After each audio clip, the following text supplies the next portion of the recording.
Ons luister vanoggend na die Here se woord uit twee gedeeltes. Ons gaan fokus op Matteus 22. Matteus 22 gaan ons in die besonder fokus op vers 37 tot 40, maar ons gaan saam lees van vers 23 tot 40. En dan gaan ons 'n kort gedeelte lees uit Romeine 7 ook.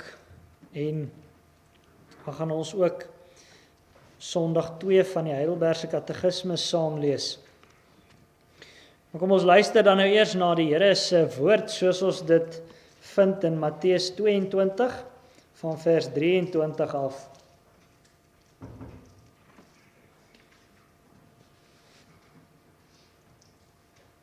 Dieselfde dag kom daar na hom Sadduseërs, hulle wat sê dat daar geen opstanding is nie, en vra hom en sê, Meester, Moses het gesê, as iemand sonder kinders sterwe, moet sy broer sy vrou trou en kinders vir sy broer verwek. Nou was daar by ons 7 broers en die eerste het getrou en gesterwe en omdat hy geen kinders gehad het nie, het hy sy vrou vir sy broer agtergelaat. So ook die tweede en die derde tot die 7de toe. En laaste van almal het die vrou ook gesterwe. In die opstanding dan, van watter een van die 7 sal sy die vrou wees? Want hulle almal het haar gehaat. Toe antwoord Jesus en sê vir hulle, julle dwaal omdat julle die skrifte nie ken nie, en ook nie die krag van God nie. Want in die opstanding trou hulle nie, en word ook nie in die huwelik uitgegee nie, maar is soos die engele van God in die hemel. En wat die opstanding van die dode betref, het julle nie die woord gelees, wat tot julle deur God gespreek is nie?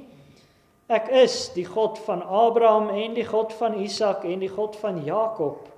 God is nie 'n God van dooies nie, maar van lewendes.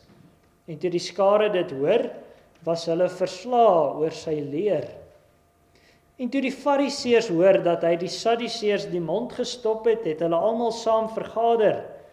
En een van hulle, 'n wetgeleerde, het 'n vraag gestel om hom te versoek en gesê, Meester, wat is die groot gebod in die wet? En Jesus antwoord hom, jy moet die Here jou God lief hê met jou hele hart en met jou hele siel en met jou hele verstand. Dit is die eerste en groot gebod.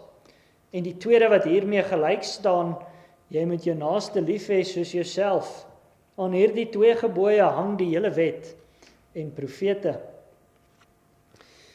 Dan lees ons uit Romeine 7, en ons het 'n kort gedeelte lees, van vers 1 tot 7 en dan weer vers 24 tot 26 van Romeine 7.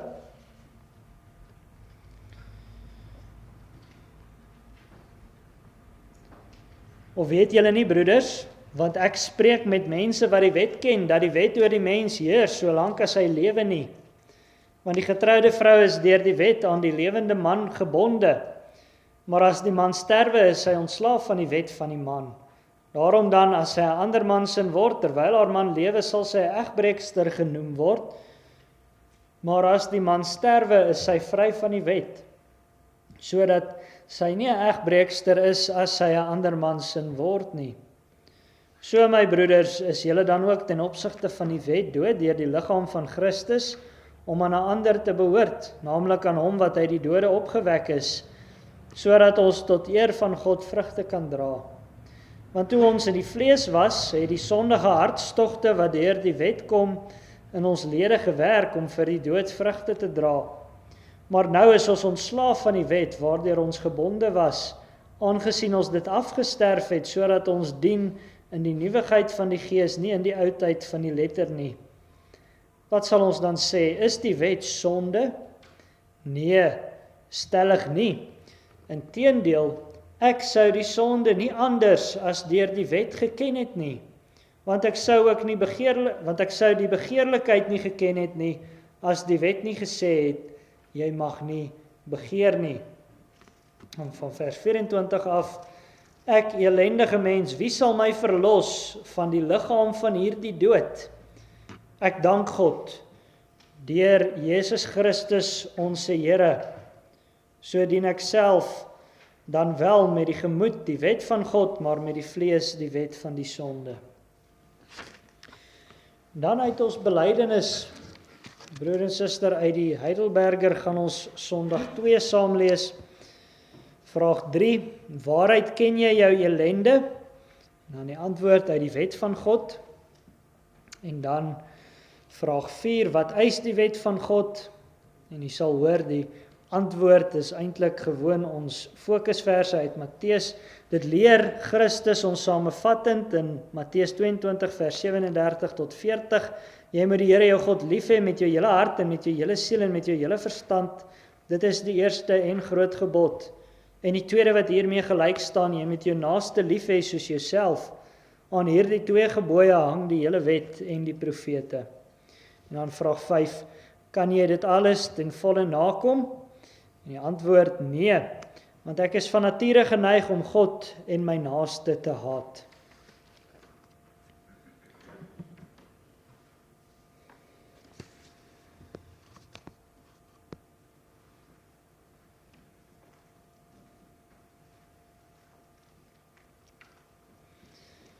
Geliefde gemeente, die Here het alles wat hy geskep het, 'n plek gegee in sy skepping.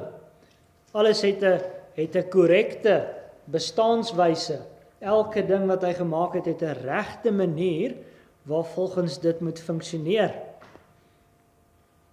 En daardie alles wat hy gemaak het hy gesê is baie goed. Dit is gemaak om in harmonie saam te funksioneer. Ons kan eintlik amper sê om as 'n simfonie te funksioneer. Niks was uit plek uit nie. Die skepping was baie goed. Maar as ons vandag om ons kyk, dan sien ons baie elende. Ons sien baie dinge wat in die wêreld uit plek uit is.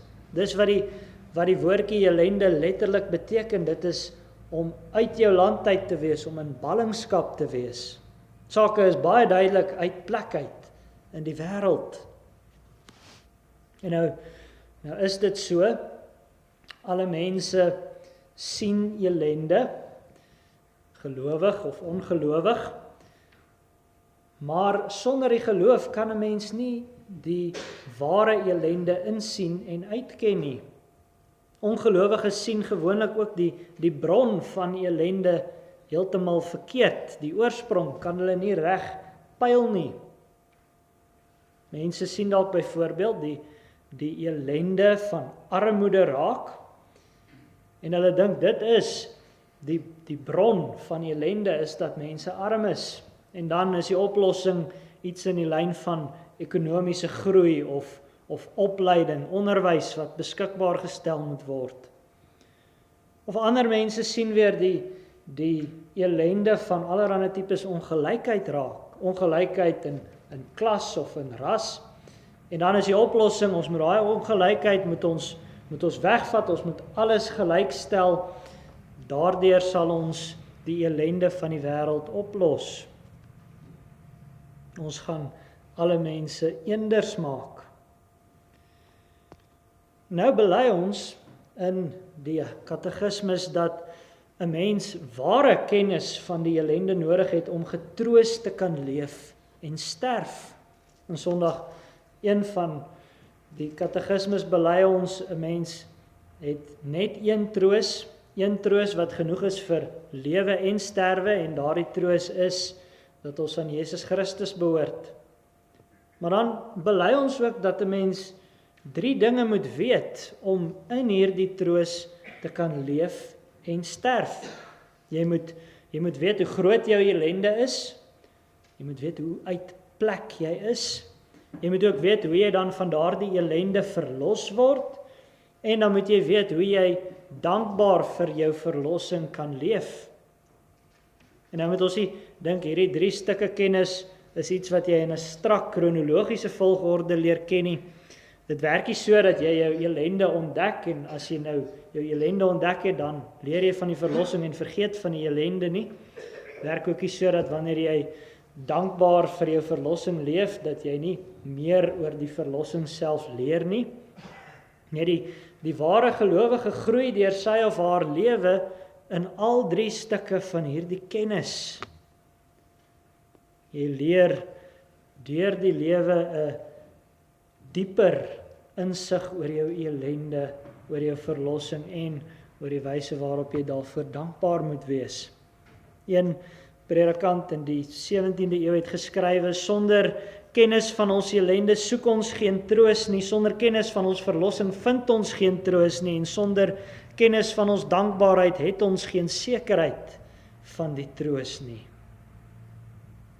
Maar vanoggend is die vraag wat ons in die belydenis vra uiteindelik: hoe leer ek dan nou werklik my ellende ken? Wat moet ek weet om my ellende en die oorsprong daarvan reg te verstaan? Waar kan ek tot daai insig kom? En dan antwoord ons vanuit die Here se woord: die wet vlek ons ellende oop. Hoe sal ons werklik weet waar ons ellende vandaan kom? In antwoord 3 van die belydenis antwoord ons baie kort en kragtig: uit die wet van God. Ons kan nie ons ellende reg sien as ons dit nie sien in die lig van God se wet nie. Hy moet dit self vir ons uitwys. Ons kan ook nie die bron van die ellende reg sien as God dit nie vir ons uitwys nie. Ons het met ander woorde openbaring van buite die skepping nodig as ons werklik wil raak sien wat alles uit plek uit is. Ons het die volkomme uitdrukking van God se wil nodig. Ons moet in die lig van sy volmaaktheid, sy perfektheid, sien hoe onvolmaak en onperfek ons is, hoe onvolmaak die wêreld is. Sy wil, sy wet, druk immer sy karakter, wie hy is, volkome uit. Ons moet ons ellende sien in die lig van sy aangesig, sy persoon. Iemand het die voorbeeld gebruik en gesê: in 'n donker kamer kan jy nie die stukkie stof raak sien nie, maar sodra daar 'n ligstraal inskyn, dan kan jy sien, dis stofferig. Jy kan die stofkorrel sien. So is dit ook met ons ellende. Ons is in die donkerte as die Here nie die lig van sy openbaring, van sy woord laat skyn nie. Dan hoor ons in Romeine 7 vers 7 dat die apostel Paulus dit ook leer. Wat sal ons dan sê? Is die wet sonde? Nee, stellig nie. Inteendeel, ek sou die sonde nie anders as deur die wet geken het nie. Want ek sou die begeerlikheid nie geken het as die wet nie gesê het, jy mag nie begeer nie. Die vers maak dit baie duidelik, die mens leer sonde as sonde ken uit die wet van God. Jy sou nie geweet het dat dit verkeerd is om teen God te begeer as hy dit nie vir jou gesê het nie, as hy dit nie in sy woord vir jou geleer het nie.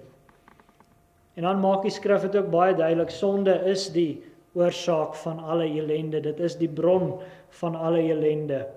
Dis nie, sonde en ellende is nie sinonieme nie.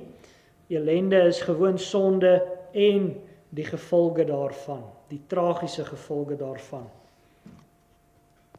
God het alles 'n perfekte plek binne die raamwerk van sy wette gegee, maar deur die mense opstand is dinge uit plek uitgeruk.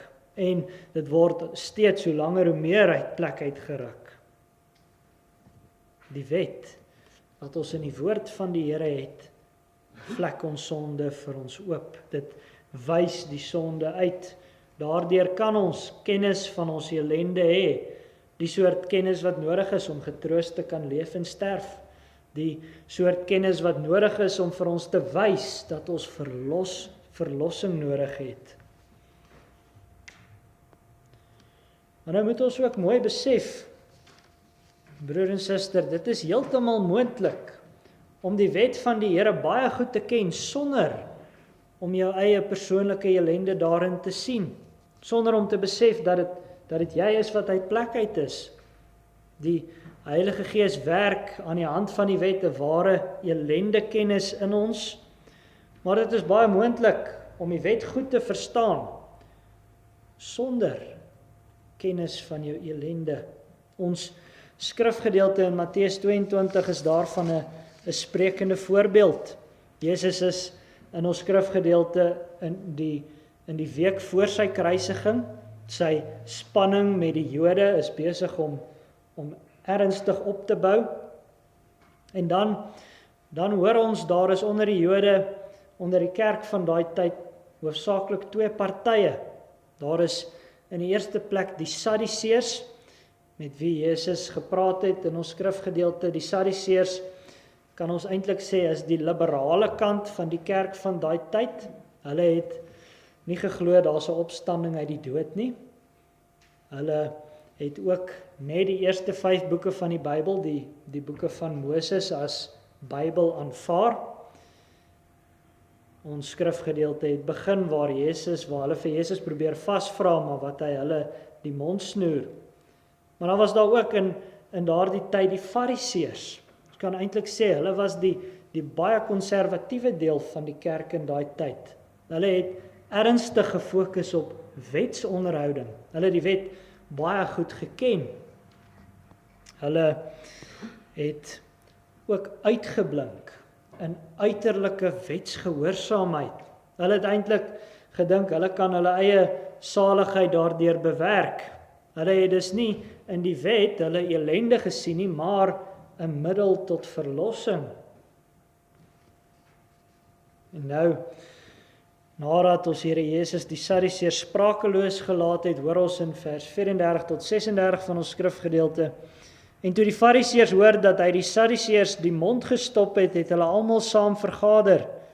En een van hulle, 'n wetgeleerde, het 'n vraag gestel om hom te versoek en gesê, Meester, wat is die groot gebod in die wet? Die Fariseërs sien hier 'n geleentheid om vir Jesus te probeer vasvra. Hulle wil dit nou doen, want dan is dit duidelik, die Fariseërs kon daarom die man wat die Sadduseërs sprakeloos gehad het in 'n hoek druk. Hulle stuur 'n wetgeleerde met 'n vraag. Hierdie man sou die wet van Moses besonder goed ken, beter as enige een van ons. En nou vra hy vir Jesus, wat is die groot gebod?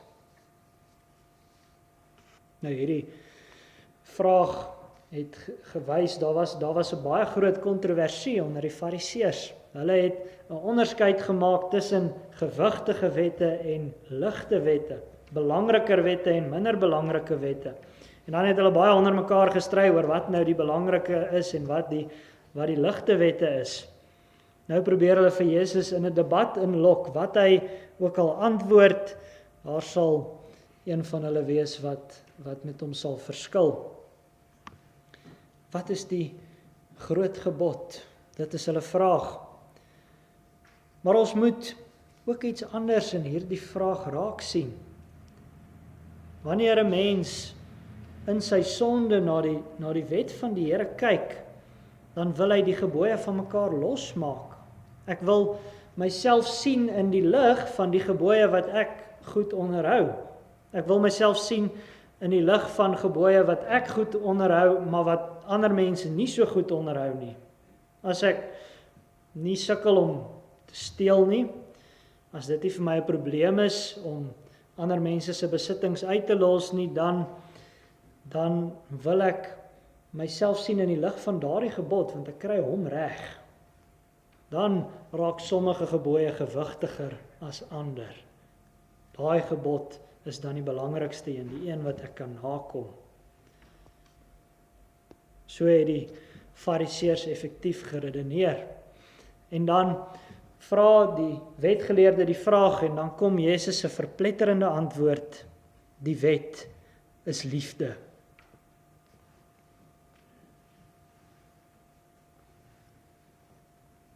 Door weer vers 37 tot 38 van ons skrifgedeelte. En Jesus antwoord hom, jy moet die Here jou God lief hê met jou hele hart en met jou hele siel en met jou hele verstand. Dit is die eerste en groot gebod. Ons Here Jesus haal hierdie vers uit die Ou Testament aan, uit die wet van Moses, uit Deuteronomium 6 vers 4 tot 5, daar hoor ons, hoor Israel, die Here ons God is die enige Here, daarom moet jy die Here jou God lief hê met jou hele hart en met jou hele siel en met al jou krag. Die liefde tot God is ten nouste verbind met die erkenning dat daar net een God is. Jy mag niemand anders so lief hê soos wat jy die Here lief het nie. Hy het alleen aanspraak op jou liefde. Jy moet hom lief hê in al jou oortuigings, jy moet hom lief hê in al jou toewyding en al jou energie en wat jy daarmee doen en al jou denke, wat 'n omslagtige bevel. Maar dan sê die Here Jesus ook nog, en die tweede wat hiermee gelyk staan, jy moet jou naaste lief hê soos jouself. Weereens haal Jesus die Ou Testamentiese wette aan. Hierdie keer uit Levitikus 19 vers 18. En dit maak terloops baie duidelik, broer en suster, die liefdesgebod is nie iets wat Jesus in die Nuwe Testament uitgedink het nie, dit was van die begin af daar. Maar nou kan ons dalk dink, dit is daarom nie sleg nie, dit is minder as al die ander wette in die Ou Testament, dit is nie so kompleks soos al die wette in die Ou Testament nie. Liefde klink nie of dit so erg is nie, dit klink heel mooi. Maar dan sê Jesus uiteindelik in vers 40, aan hierdie twee gebooie hang die hele wet en die profete. Wat Jesus so pas gesê het, wat hy uitgelig het, is nie 'n verskraling van die Ou Testamentiese wet nie, dis die wortel daarvan. Liefde tot God, volkome liefde tot God en jou medemens.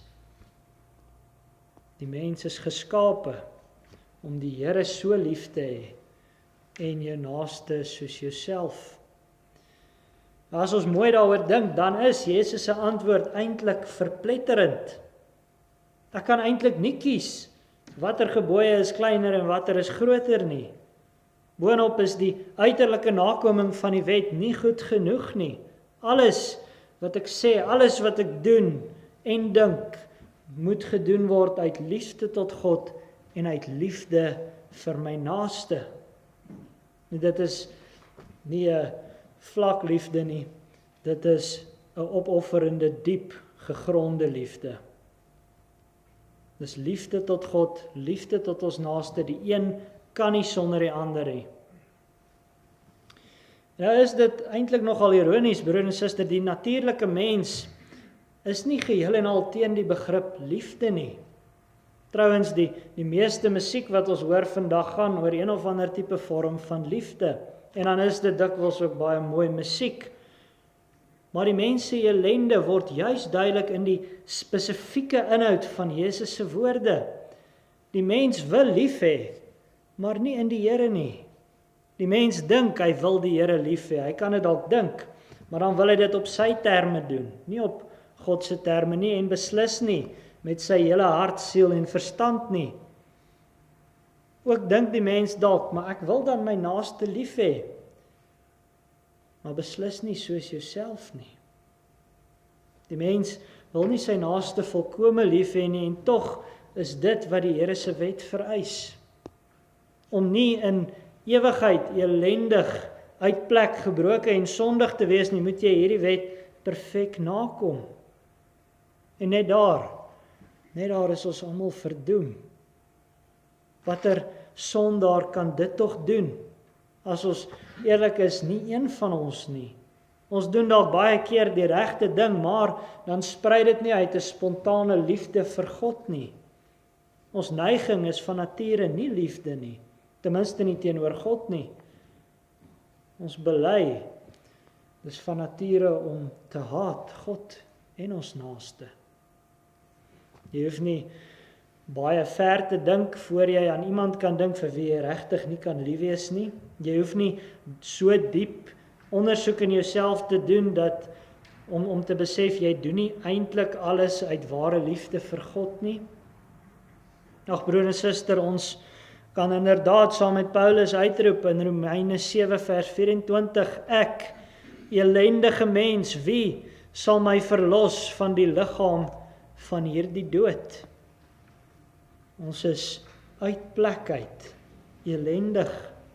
En wat meer is, ons kan nie onsself in plek in werk nie.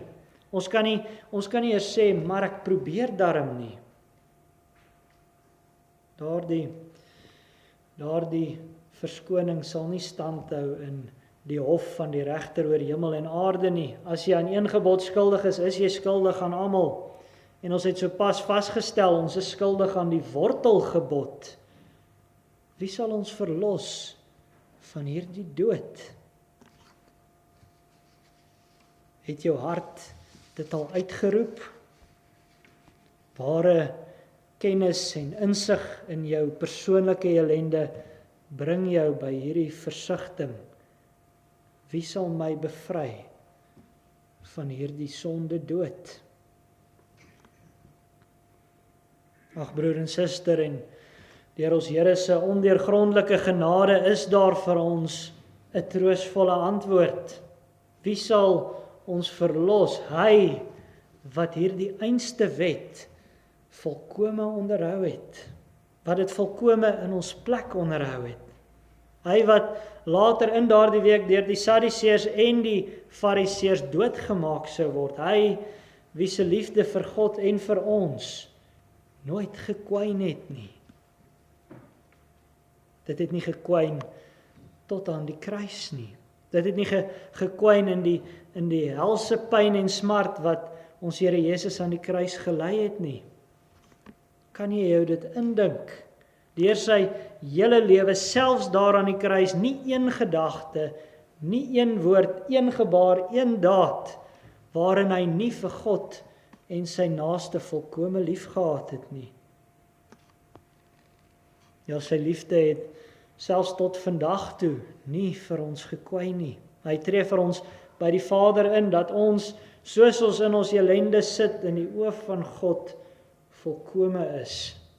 Die Here reken ons Here Jesus se volmaakte gehoorsaamheid toe. Ons verdien dit geheel en al nie. Ons kan ook nie.